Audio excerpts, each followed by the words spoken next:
boa tarde, bem-vindo à nossa cozinha do atual. E hoje é dia de bolo, tinha muito tempo que a gente não fazia um bolo saboroso, recheado em formato de quê? De torta. Aliás, sempre uma dica especial da cozinha da Luciana e da Divina aqui no programa atual, viu?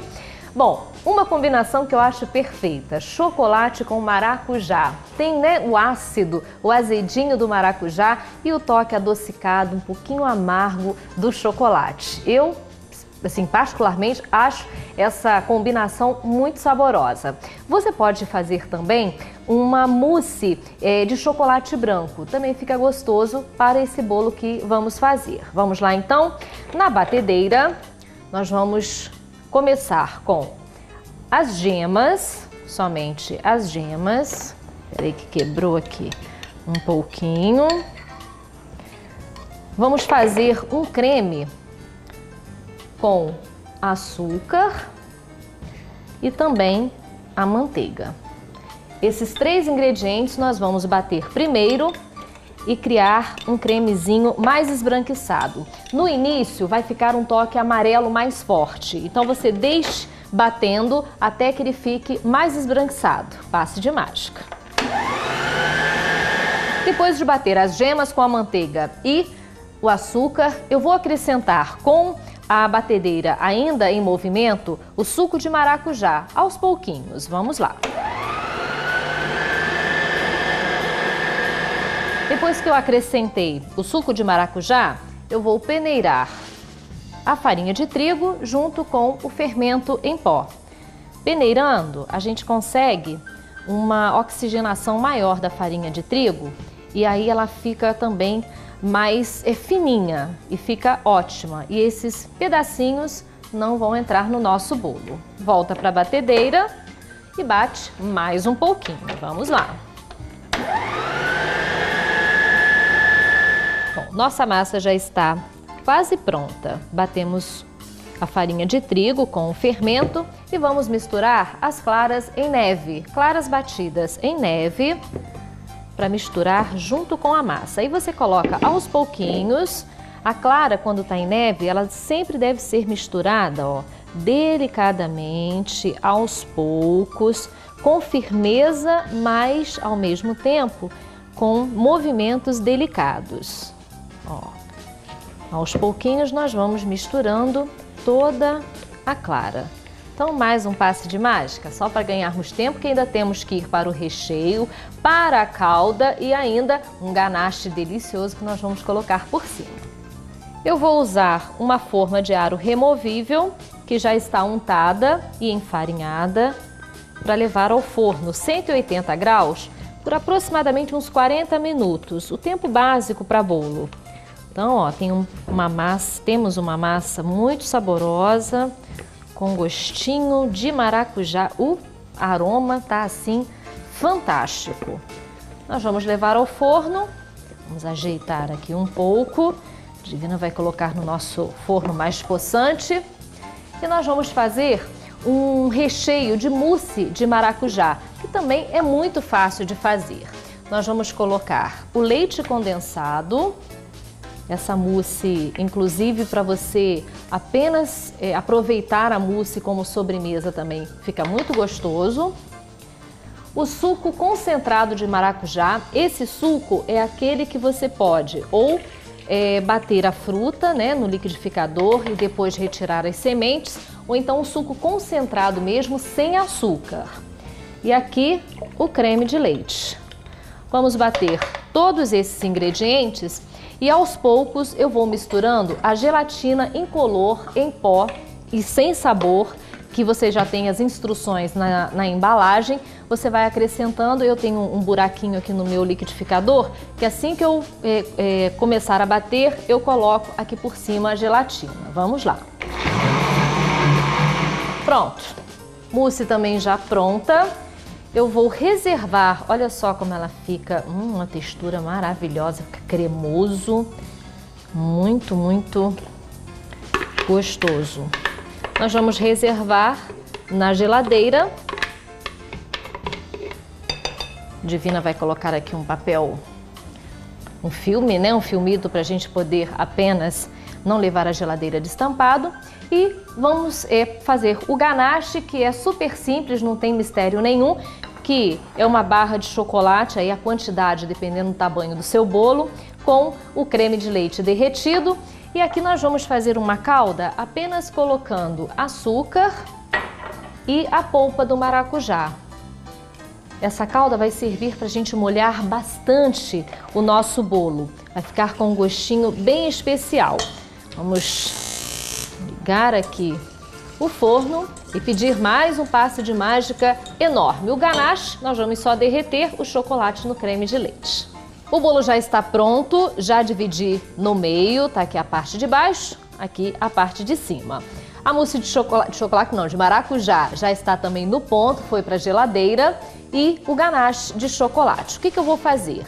Com a geleia, né? A calda, que quase que dá uma textura de geleia de maracujá, eu vou colocar aqui nessa primeira parte do bolo para dar uma molhada. Só mais um pouquinho e vou dar aqui, ó, uma molhadinha com essa geleia para acrescentar a mousse de maracujá. Então, para ganharmos tempo, vamos fazer essa parte, já acrescentar a mousse de maracujá, pedindo passe de mágica. Acrescente a mousse de maracujá e vamos colocar o outro bolo, a outra parte do bolo, por cima.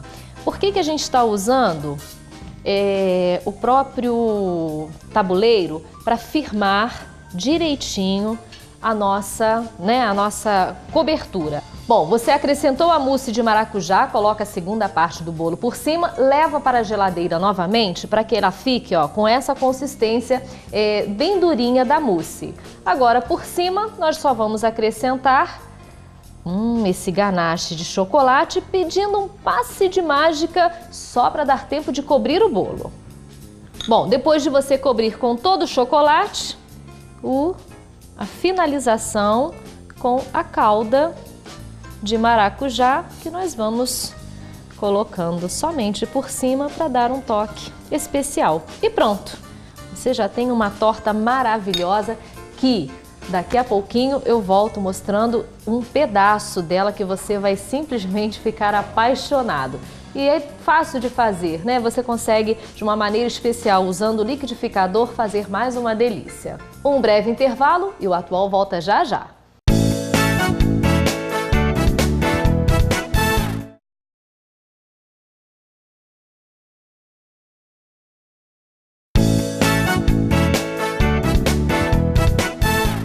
O Atual está de volta e hoje é dia de falar sobre o Código de Defesa do Consumidor com o nosso doutor Alexandre Valença. Boa tarde, doutor Alexandre. Boa tarde. Que bom tê-lo aqui mais uma vez. Eu que agradeço. Bom, hoje nós vamos falar, até usar uma palavrinha que a gente escuta muito, mas por vezes a gente não sabe o que significa. O que é o recall? Exatamente. Né?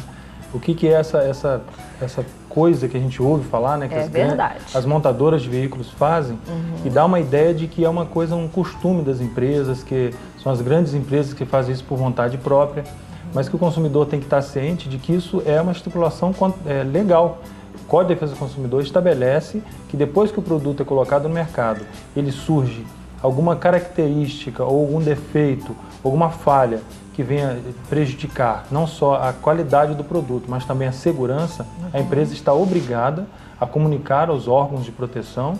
E no Brasil nós não temos um órgão apenas, nós temos alguns órgãos dependendo do produto, Inmetro, a questão de produtos, Anvisa. Então são esses órgãos que têm que ser comunicados. Fiscalização. Exatamente. Então o fornecedor tem essa obrigação de comunicar e de reparar para a peça do produto ou a forma de uso do produto com informações para que ele não venha causar danos à saúde e à segurança do consumidor. Quer dizer, é uma palavra em inglês, né? Se a gente fosse traduzir, seria como? Seria chamamento. Chamamento. Né? E é exatamente isso. Você vai chamar o consumidor a trazer o produto para ser reparado, consertado, determinada peça ou parte integral, parte do produto ou o produto como um todo.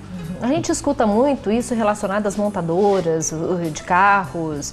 Você traga o seu veículo para fazer o recall. Exatamente.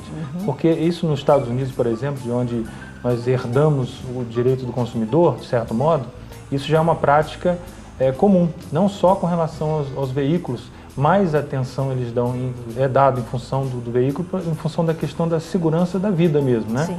Mas assim, todo produto que gere risco, que venha oferecer risco depois de colocar no mercado, ele tem que ser observado. E as montadoras têm feito muito isso, né? E no Brasil também as montadoras, até por serem empresas que atuam não só no mercado brasileiro, mas também no mercado exterior, eles fazem isso com relação à segurança do produto, à qualidade. Mas não só os carros, né, isso. doutor Alexandre? Situações do dia a dia, por exemplo, você tem um liquidificador que pode dar um problema, pode até te ferir. Pode, então existem casos, por exemplo, de um secador de cabelos, que ele sempre quebrava o fio no mesmo local e perto da mão. Então ele podia dar uma descarga elétrica e a empresa teria que ser obrigada a fazer o recall para consertar esse defeito, e não fez e sofreu sanções pelo Inmetro, pelos órgãos de defesa do consumidor. E como o consumidor, nesse caso, deve ficar atento? Porque como a gente escuta essa palavra apenas para grandes produtos, né, como os carros, como o consumidor age nesse tipo de situação? Eu acho que a conduta do consumidor é aquela básica que a gente sempre fala.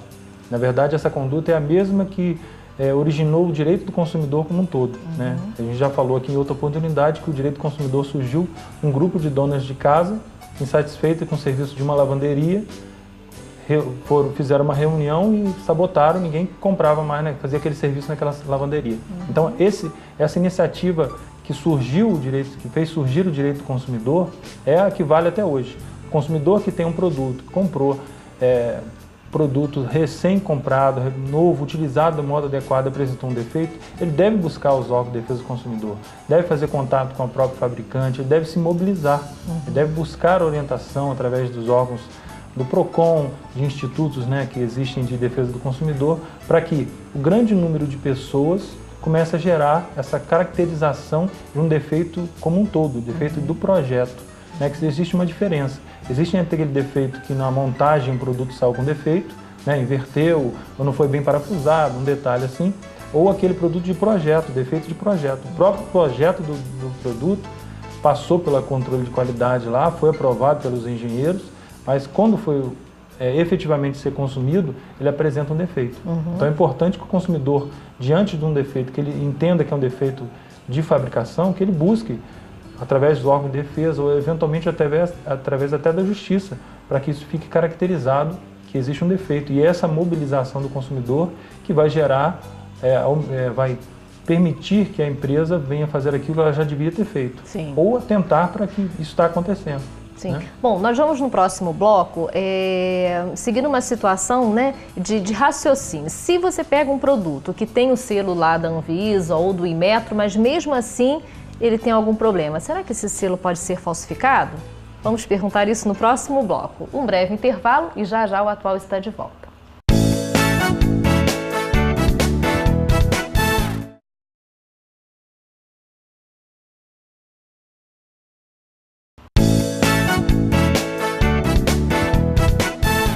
O Atual está de volta com o resultado da nossa torta maravilhosa hoje. Já está na mesa, não é difícil de fazer, qualquer dúvida é só entrar no nosso site, que é o atual.tv.br.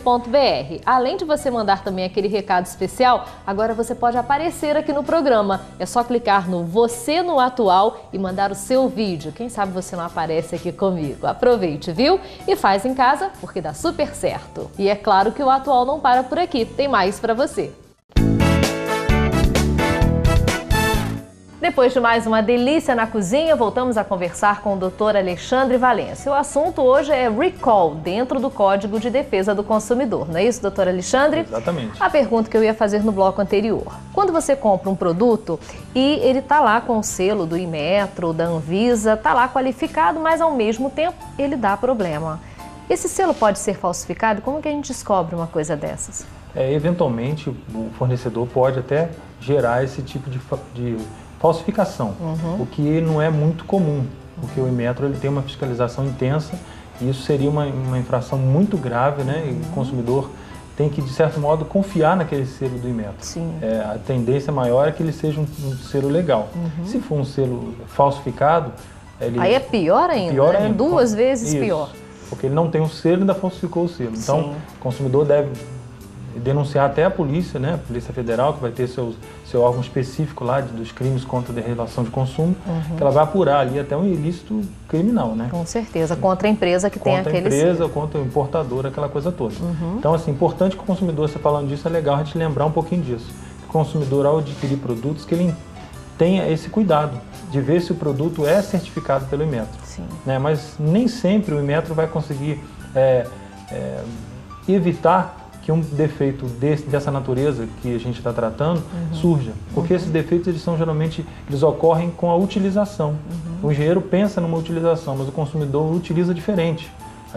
O consumidor, de modo geral, ele não tem conhecimento de engenharia, então ele vai utilizar como ele acha que tem que utilizar. Sim. Então pode ser que um produto que seja necessário o recall passe pelo selo do Inmetro, e os veículos são assim. Eles recebem certificação e depois tem que passar pela fiscalização do Inmetro. Agora, uma segunda situação é quando você compra produtos internacionais e aí não passa pela nossa fiscalização. Como a gente tem que agir nessa hora? Esse é um grande problemão, né? A gente já teve a oportunidade de falar dos riscos e dos cuidados que tem que se observar na compra de produtos pela internet. No caso de um carro, a coisa fica maior, mas em pequenos produtos já complica. O que você tem que tomar cuidado, primeiro, é o seguinte: com a defesa do consumidor, além da função que a gente está tratando, que é do recall, que todo produto colocado no mercado, presente defeito, essa coisa toda, ele trata também da responsabilidade daquele que fornece, daquele que atravessa, daquele que importa.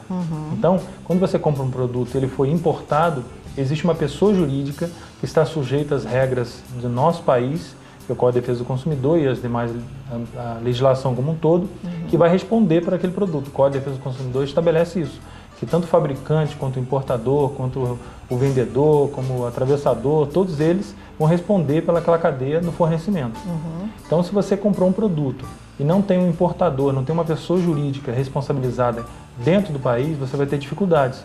Você não vai ter como aplicar uma legislação interna a determinada localidade, determinado país que não seja o Brasil. Então, ficar muito atento à questão da própria internet, né? Cobrar produtos, até, por exemplo, remédios, vitaminas e por aí vai, que não tem o nosso selo. Exatamente. O risco de que o consumidor está se colocando de é muito garantia, grande, principalmente tratando de remédios, né? Que é importantíssimo que ele seja prescrito. Um bom médico nunca vai prescrever um remédio que não seja avaliado pela Anvisa, não seja fiscalizado, formalmente incluído na nossa legislação e no nosso consumo. Quer dizer, resumindo, um produto só é feito o recall, né, de um produto se ele apresentar danos ao consumidor. Isso, se ele gerar riscos. Riscos. Né? Riscos de vida ou de utilização.